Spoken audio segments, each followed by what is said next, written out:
빌립보서 강의 첫 번째 시간입니다. 빌립보서 1장 6절을 같이 읽겠습니다.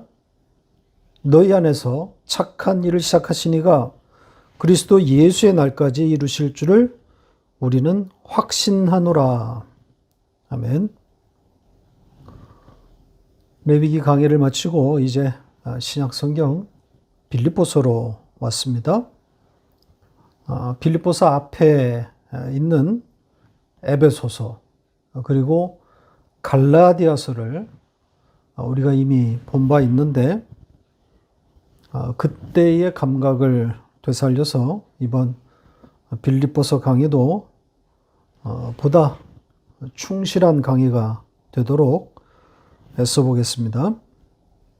첫 강의가 늘 그렇듯이 오늘은 빌립보서의 서론, 즉 개요를 말씀드리겠습니다. 빌립보서의 원 제목은 빌립보 사람들에게입니다. 프로스 펠리 페시우스. 그러니까 빌립보 사람들을 향하여 이런 뜻입니다. 여기에 빌립보 사람들은 빌립보 성에 사는 모든 사람들이 아니라 빌립보 교회의 성도들을 일컫는 거겠죠. 그러니까 불신자를 향해서 쓴 책이 아니란 말입니다. 1절에 분명히 수신자를 밝히고 있습니다. 빌립보에 사는 성도, 모든 성도라고 제안하고 있습니다. 그러니까 빌립보 교회가 수신인이 되는 거죠. 저자는 잘 아시는 대로 바울입니다. 그런데 1절에 바울과 디모데가 함께 등장하기 때문에 공동 저자인 것처럼 보이는데 아닙니다. 바울의 단독 저작입니다. 그러니까 바울의 단독 저작임을 알려주는 결정적인 증거가 1절 본문 안에 있습니다. 다시 볼까요? 여기에 지금 하이라이트로 표시된 이 문장의 동사 편지하다, 이 동사가 3인칭 단수형입니다. 그러니까 디모데와 함께 쓴 편지가 아니라는 거죠. 바울의 단독 저작입니다. 그리고 빌립보서가 회람 서신인가에 대해서는 의견이 갈립니다. 바울의 이 편지가 회람을 목적하고 썼는지에 대해서는 학자들 간에 일치된 견해는 없습니다. 결과적으로는 이웃 성읍들에 있는 다른 도시의 교회들에게 회람이 되었겠지만 과연 바울이 회람을 의도했는지는 빌립보서의 그 자체에서 자증하기는 어렵습니다. 그렇다면 바울은 빌립보 교회에 집중해서 이 편지를 썼다고 보는 것이 맞을 겁니다. 그러니까 어느 특정한 교회를 향해 편지를 썼다고 하는 것은 꼭 전하고 싶은 이야기, 반드시 짚고자 하는 이슈가 있었다는 뜻이기도 한 거겠죠. 무엇이 바울로 하여금 펜을 들게 했을까? 기록 목적에 대해서 좀 알아보겠습니다. 첫 번째는 후원에 대한 감사 인사입니다. 지금 바울은 옥에 갇힌 상태입니다. 대부분의 학자들은 바울이 로마의 감옥에서 이 편지를 썼을 것이다 이렇게 말하고 있습니다. 그래서 빌립보서는 에베소서, 또 골로새서, 빌레몬서와 더불어 옥중서신이라고 그렇게 분류되고 있습니다. 바울의 수감 생활, 대사도였으니까 넉넉하고 편안한 그런 수감 생활이었을 것 같지만 실제로는 그렇지 않았을 것으로 보입니다. 예루살렘의 사도들을 비롯한 유력한 자들과 율법주의 문제로 대립하면서 고립이 됐고 결국은 변방으로 밀려나면서 변변한 지원을 받지 못했을 겁니다. 갈라디아서를 보면 바울 사도가 얼마나 외롭고 힘겨운 싸움을 했는지 잘 나타나지 않습니까? 예루살렘에 쟁쟁한 사도들과 이 율법 문제 때문에 맞짱을 떴고 또 예루살렘의 유명한 자들과 척을 지지 않았습니까? 바울은 이들의 공공의 적이 되었단 말입니다. 그러니 제대로 후원을 받을 수 있었겠습니까? 후원은 고사하고 거의 역적이 되었을 거란 말이죠. 주변에 적들이 얼마나 많았겠습니까?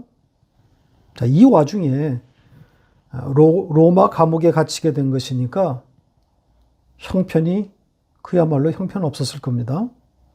외롭고 추운 그런 수감 생활이었을 겁니다. 자, 그렇게 힘겨운 나날들을 보내는 가운데 자기가 개척했던 빌립보 교회로부터 연보가 온 겁니다. 얼마나 반갑고 고마웠겠습니까? 자, 그 헌금, 그 연보에 대해서 바울이 어떻게 표현하고 있는지 한번 보고 가죠. 빌립보서 4장 15절로 16절 같이 읽겠습니다.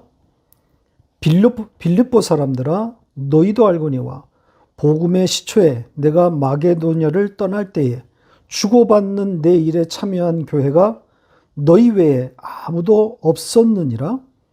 데살로니가에 있을 때에도 너희가 한 번뿐 아니라 두 번이나 나의 쓸 것을 보내었도다. 보시는 것처럼 바울에게 후원금을 보낸 유일한 교회라고 하지 않습니까? 빌립보 교회에 대한 그런 고마움, 더불어서 다른 교회들에 대한 이 서운함도 묻어나 있습니다. 너희 외에 어떤 교회도 없었다. 이렇게 말하고 있지 않습니까? 바울이 개척해서 세운 교회들이 한두 곳이 아닌데 빌립보 교회 외에 바울을 후원한 교회가 왜 하나도 없었을까요? 아마도 바울에 대한 이 적대 세력들, 예루살렘의 유명한 자들, 이들을 의식해서가 아닐까요? 괜히 바울을 도왔다가 미움을 당할까봐 아마 그런 것을 염려한 것이 아닌가 생각해 보게 됩니다. 자, 그러니 바울에게 있어서 빌립보 교회는 남다를 수밖에 없는 거겠죠. 고마운 겁니다. 얼마나 격려가 되었겠습니까? 그 마음을 전하고 싶었을 겁니다. 그래서 에바브로디도를 통해서 그 자기에게 전달된 후원, 그 연보에 대한 일종의 영수증과 더불어서 자신의 고마운 마음을 빌립보 교회에 전하고 싶었던 겁니다. 두 번째 기록의 동기는 이 에바브로디도의 파송입니다. 에바브로디도는 성경에 두 번 그 이름이 등장하는데 여기 빌립보서에만 등장하는 인물입니다. 따라서 그에 대한 정보는 아주 제한적일 수밖에 없겠죠. 자, 그에 대한 두 구절, 중요한 내용이라서 두 구절 모두 보겠습니다. 빌립보서 2장 25절로 28절 같이 읽겠습니다. 그러나 에바브로디도를 너에게 보내는 것이 필요한 줄로 생각하노니 그는 나의 형제요 함께 수고하고 함께 군사된 자요 너희 사자로 내가 쓸 것을 돕는 자라. 그가 너희 무리를 간절히 사모하고 자기가 병든 것을 너희가 들은 줄로 알고 심히 근심한지라. 그가 병들어 죽게 되었으나 하나님이 그를 긍휼히 여기셨고 그뿐 아니라 또 나를 긍휼히 여기사 내 근심 위에 근심을 면하게 하셨느니라. 그러므로 내가 더욱 급히 그를 보낸 것은 너희로 그를 다시 보고 기뻐하게 하며 내 근심도 덜려 함이니라. 자, 4장 18절도 같이 읽겠습니다. 내게는 모든 것이 있고 또 풍부한지라 에바브로디도 편에 너희가 준 것을 받음으로 내가 풍족하니 이는 받으실 만한 향기로운 제물이요 하나님을 기쁘시게 한 것이라. 자, 에바브로디도에 대한 내용들인데요. 이것을 기초로 자, 그와 빌립보 교회의 관계를 좀 정리해 보도록 하겠습니다. 우선 그는 빌립보 교회의 성도였을 가능성이 아주 높아 보입니다. 왜냐하면 바울에게 그 빌립보 교회의 헌금을 전달했기 때문입니다. 그러니까 빌립보 교회의 일원이 아니면 가능하지 않은 일입니다. 그리고 그 돈을 들고 이 로마 감옥에 있는 바울에게까지 왔다면 자기의 일상을 어느 정도 포기했을 개연성이 높습니다. 그러니까 사역자 혹은 바울과 동역하기를 결심했다고 봐야 하지 않을까요? 빌립보에서 로마까지의 여정이 만만치 않단 말입니다. 지금 그리스와 이탈리아 아닙니까? 그리스의 북쪽 끝단에서 그 긴 이탈리아 영토의 한 복판, 로마 아닙니까? 당시 교통수단이 어땠는지 자세히 알 수는 없지만 엄청난 여행길이었음에 틀림없습니다. 그러니까 이미 빌립보를 떠날 때부터 바울 곁에 머물면서 그의 옥바라지를 하려고 그곳에 남아서 바울을 도우려고 그런 생각을 갖고 간 것이 아닌가 추측해 봅니다. 또 실제로 에바브로디도는 그 일을 감당했습니다. 바울이 그에 대한 표현 중에서 내가 쓸 것을 돕는 자 이렇게 말하고 있지 않습니까? 원뜻은 나의 필요를 위해서 일하는 사람 이런 뜻입니다. 그 필요가 무엇인지 정확하게 알 수는 없지만 포괄적으로 바울을 돕고 있다는 그런 뜻 아니겠습니까? 자, 그런데 그렇게 바울을 돕는 가운데 그에게 병이 찾아왔습니다. 거의 그 병으로 죽을 뻔했다 그러지 않습니까? 그러니까 이 표현으로 봐서 상당 기간 투병 생활을 했을 것으로 보입니다. 그런데 기적적으로 회복이 된 거죠. 건강을 되찾게 됩니다. 자, 그가 회복되자 아마도 바울은 그를 빌립보로 돌려보내기로 결심한 것으로 보입니다. 그리고 급하게 내린 결정으로 지금 표현되어 있죠. 그러니까 그를 급하게 지금 보내려고 하는 것은 그를 염려하고 있던 그 빌립보 교회를 위로하기 위함이었을 것으로 생각합니다. 자, 그의 방문이 빌립보 교회로 돌아가는 것이 일시적인 것인지 아니면 파송의 의미, 영구적인 그런 이동인지 그것을 구분하기는 어렵지만 바울이 빌립보 교회의 필요를 위해서 보낸다 이렇게 말했기 때문에 아마 파송이란 단어가 적절할 것으로 보입니다. 그러니까 본교회로 자기의 본교회로 돌아가는 것이지만 이제는 사역자의 위치에서 일하도록 파송한 것이 아닌가 추측됩니다. 여기 빌립보 교회의 필요, 이 표현 속에는 또 바울의 고민이 좀 들여다 보입니다.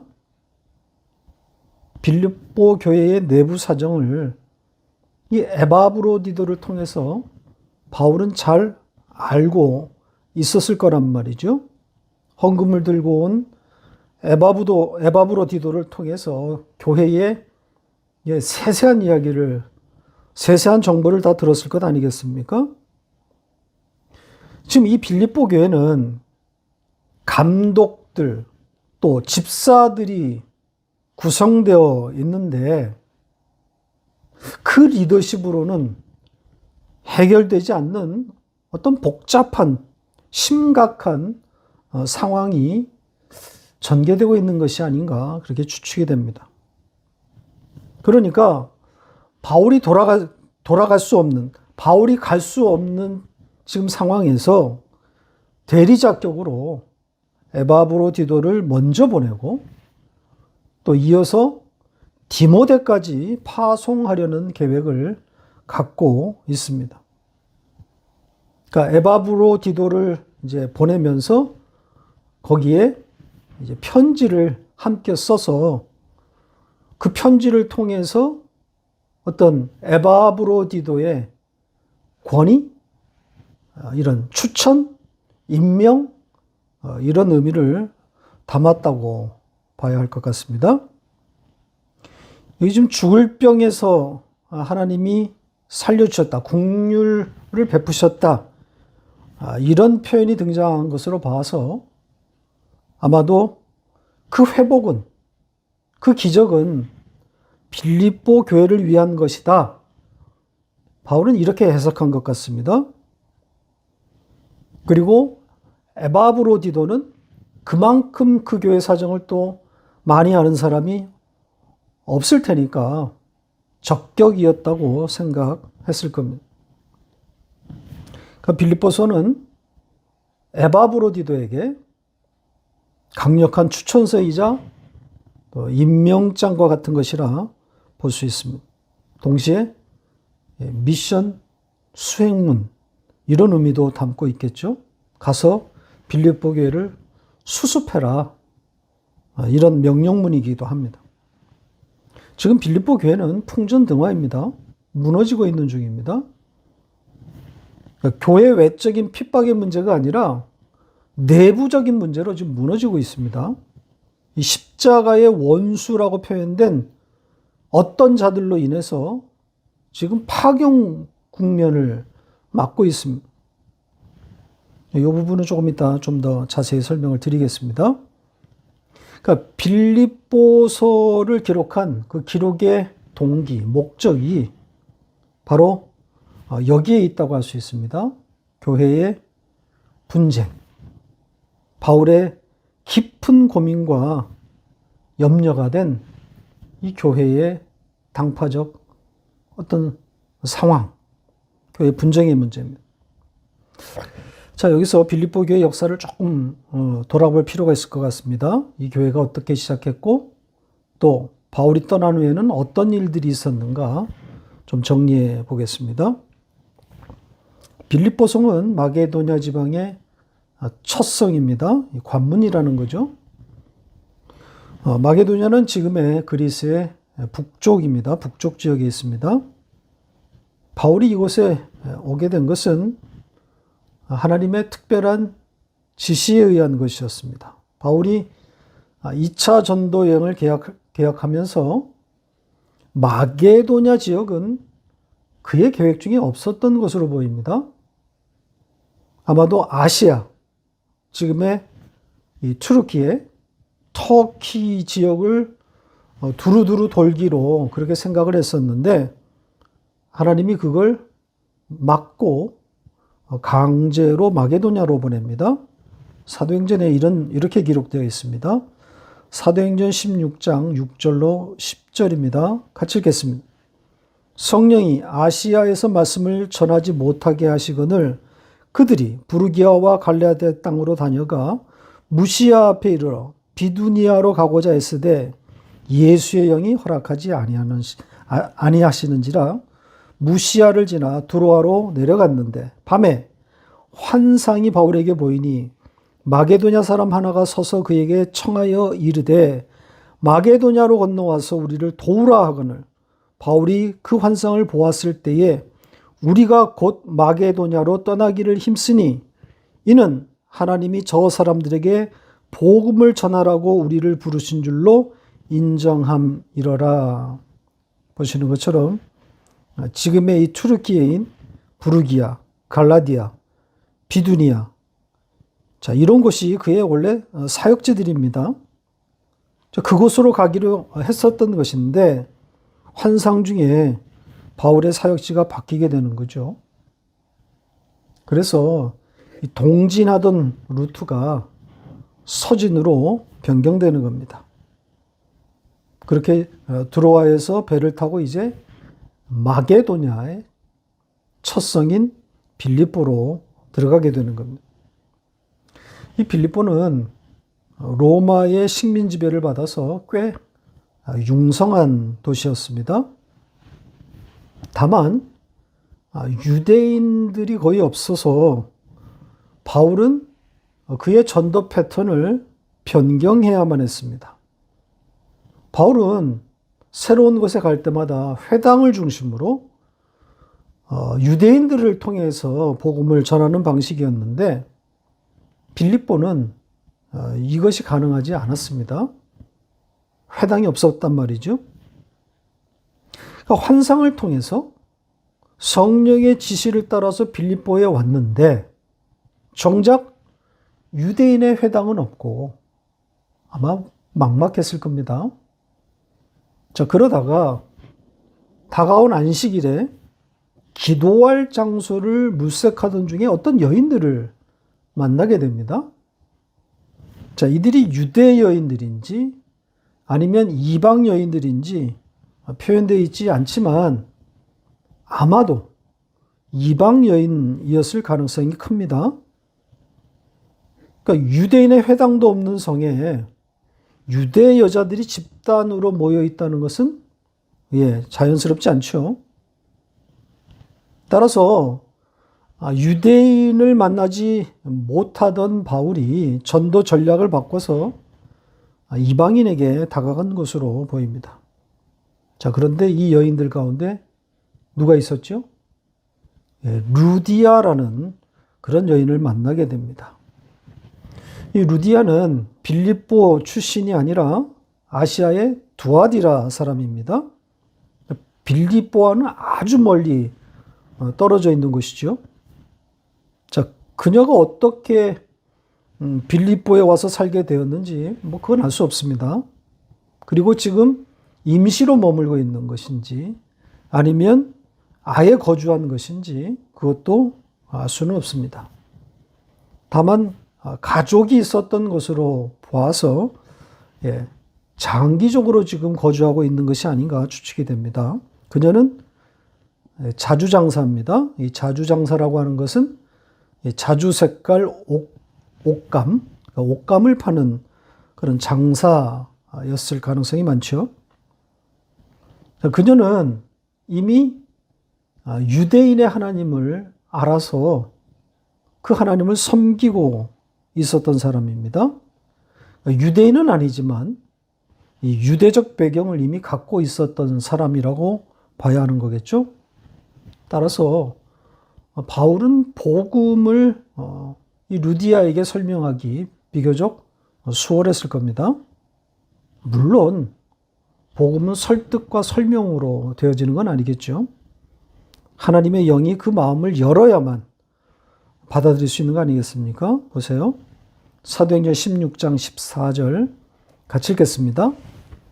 두아디라시에 있는 자색 옷감 장사로서 하나님을 섬기는 루디아라 하는 한 여자가 말을 듣고 있을 때 주께서 그 마음을 열어 바울의 말을 따르게 하신지라. 자, 빌립보 성의 첫 성도가 이렇게 만들어지는 겁니다. 그렇게 복음을 받아들인 루디아는 이제 자기 집을 공개하고 그리고 바울 일행의 숙소로 제공하게 됩니다. 그리고 루디아를 비롯한 그녀의 온 가족이 복음을 듣고 세례를 받습니다. 그렇게 빌립보 교회가 설립되는 겁니다. 자, 그리고 이제 이어서 귀신 들려서 그 점을 치던 그 여인과 그 여인으로 인한 소동, 이것으로 인해서 이제 옥에 갇히게 되지 않습니까? 그리고 바울과 이 신라를 지키던 그 누굽니까? 감옥의 간수, 그의 회심 사건.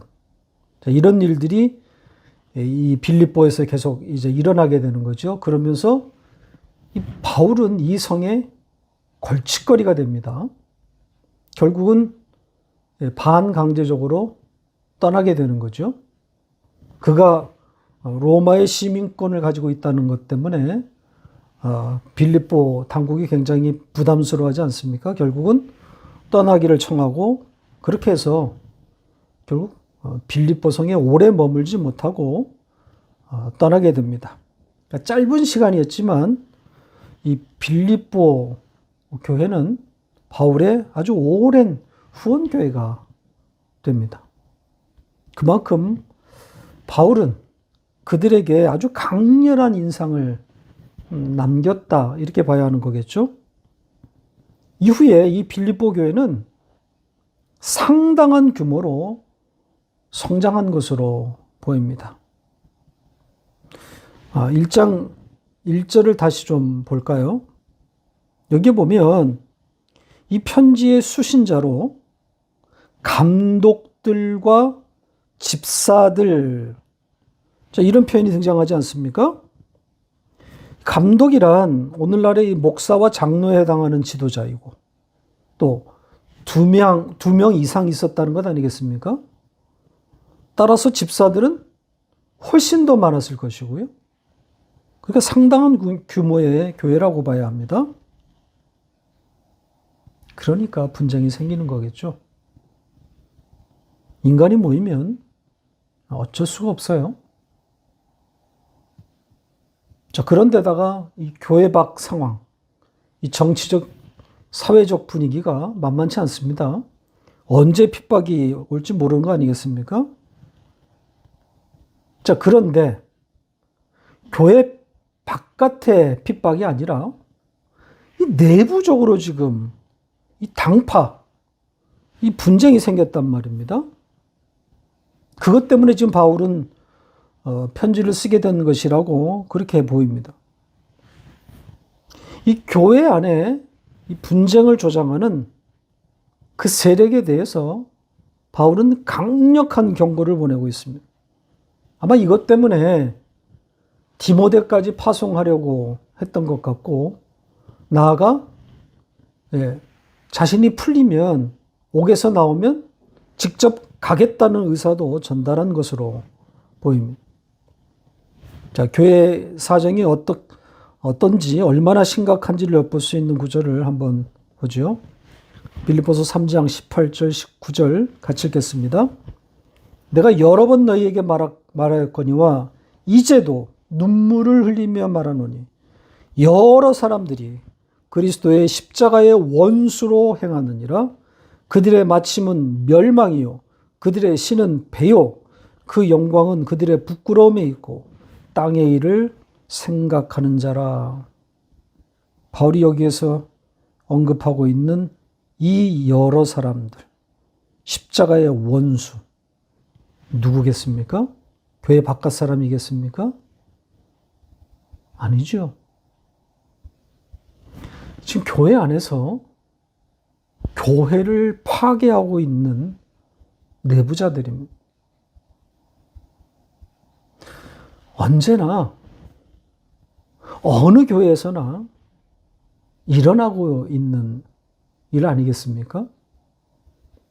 가짜 복음, 유사 복음을 들고 교회 안에 들어온 자들, 그들이 진짜 복음을 몰아내는 그런 일들이 항상 존재한단 말이죠.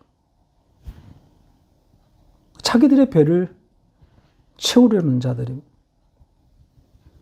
우리가 갈라디아서를 통해서도 그걸 극명한 예를 보지 않았습니까? 율법주의 유사복음, 그 예루살렘 유력자들이 직접 들어오거나 아니면 배후 세력이 되어서 진짜 복음을 전하는 바울을 얼마나 집요하게 핍박했습니까? 같은 이야기입니다. 빌립보 교회 내에도 이 십자가의 원수들이 들어왔단 말이죠. 바울은 지금 이 교회 상황을 보면서 눈물을 흘리면서 눈물로 호소하고 있는 거예요. 이들에 의해서 잡혀먹고 있는 빌립보 교회를 심히 염려하고 있는 거죠. 바로 이어진 내용에 두 사람, 이 유오디아와 순두계라고 하는 이름이 나오는데, 자, 이들이 이 교회 분쟁과 어떤 연관성을 갖고 있는지 잘 알 수는 없지만 분명히 이것과 관계는 있습니다. 다만 이 두 사람이 십자가의 원수 당사자이냐 그렇게 보이지는 않습니다. 다만 이 두 사람 간에 어떤 갈등 관계가 존재하고 있었던 것은 분명해 보입니다. 자, 빌립보서 4장 2절 같이 읽겠습니다. 내가 유오디아를 권하고 순두계를 권하노니 주 안에서 같은 마음을 품으라. 바울이 각각 이 둘의 이름을 적시해서 같은 마음을 품으라고 지금 권하고 있지 않습니까? 그 마음이 지금 분열되어 있다는 것 아니겠어요? 자, 이들을 십자가의 원수라고 말한 것 같지는 않은데 아마도 이 십자가의 원수가 된 그 내부자, 그들의 문제를 놓고 이 두 사람 혹은 두 세력 간에 합의를 이루지 못하고 합의된 생각을 갖지 못하고 충돌하고 있는 것이 아닌가 그렇게 추측이 됩니다. 빌립보 교회의 결말이 어떻게 끝났을까요? 에바브로디도를 보내서 십자가의 원수들이 제압되고 또 갈라졌던 마음들이 주 안에서 한 마음을 품는 그런 해피엔딩이 되었을까요? 디모데가 빌립보 교회에 파송되는 일은 결국 일어나지 않았고요. 바울도 자신의 바람처럼 빌립보 땅을 밟지 못했습니다. 자, 그렇다면 이 교회는 외부의 핍박이 아니더라도 아마도 스스로 자멸하지 않았을까 추측해 봅니다. 사실 바울이 직접 방문했다고 해도 해결이 되겠습니까? 우스갯소리로 예수님이 직접 오셔도 안 된다고 그렇게 우리 말하지 않습니까? 십자가의 원수들이 장악한 교회들, 예수님이 오셔도 안 됩니다. 예수님을 거절한단 말입니다. 이미 교회가 아닌 거죠. 교회라는 이름만 걸어놓은 겁니다. 어느 시대나 같아요. 유사복음이 진짜 복음을 핍박해서 내쫓아버리고 자기가 진짜인 양 행세한단 말입니다. 그러니까 진짜 교회는 언제나 핍박을 받고 흩어지기 마련입니다. 견디지를 못해요. 그러니까 구조화된 교회는 복음을 담기 어렵습니다. 자, 이렇게 교회의 현상을 보고 있노라면 낙심되기 마련입니다. 끝이 좋은 교회가 없지 않습니까? 결국은 자기 배를 채우는 이 십자가의 원수들의 그 소나기에 넘어가서 교회가 다 무너져 버린단 말이에요. 그렇게 잡혀 먹히고 결국은 역사 속에서 사라지는 거 아닙니까? 자, 진짜 복음을 알고 그것을 붙드는 자, 붙들고 있는 자는 그렇게 자기의 시작된 자리가 사라지는 것을 아픔으로 보면서 진짜 소망은 하나님밖에 없음을 알게 되는 겁니다. 이 땅에는 마음을 둘 교회가 없다는 것을 보게 되는 거죠. 허무함입니다. 그러니까 인간들이 모여서 모이면 구조가 생기는 거 아니겠습니까?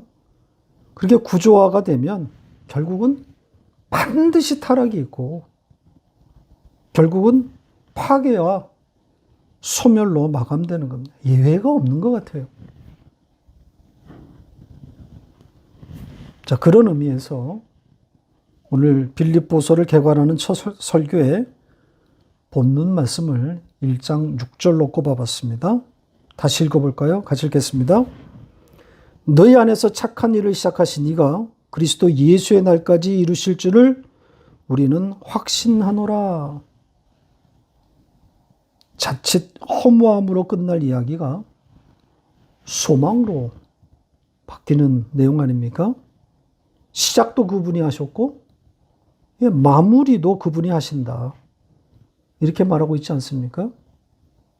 정말 다행인 거죠. 시작은 내가 했으니 마무리는 너희가 하거라. 이랬으면 낭패 아닙니까? 다 이루었다. 우리는 다 행했다. 이렇게 외치고 죽는 인간은 없어요. 마지막 순간에서도 정말 나는 죄인이구나. 이렇게 고백할 수밖에 없는 겁니다. 그러니까 하나님이 우리 안에서 이루시겠다고 하는 그 착한 일은 바로 이겁니다. 정말 하나님의 긍휼하심만 바라보는 그런 자로 완성하는 것 아니겠습니까? 하나님의 자비하심이 아니면 안 되는 바로 그런 자임을 고백하는 그렇게 우리를 완성시키겠다는 것. 그렇게 예수의 이름만 남는 겁니다. 마지막까지 나를 부인하면서 예수의 십자가를 붙드는 겁니다.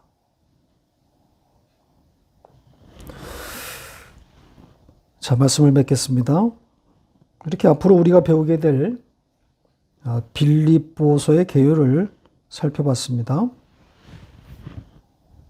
갈라디아서처럼 팽팽한 긴장감 같은 것은 없지만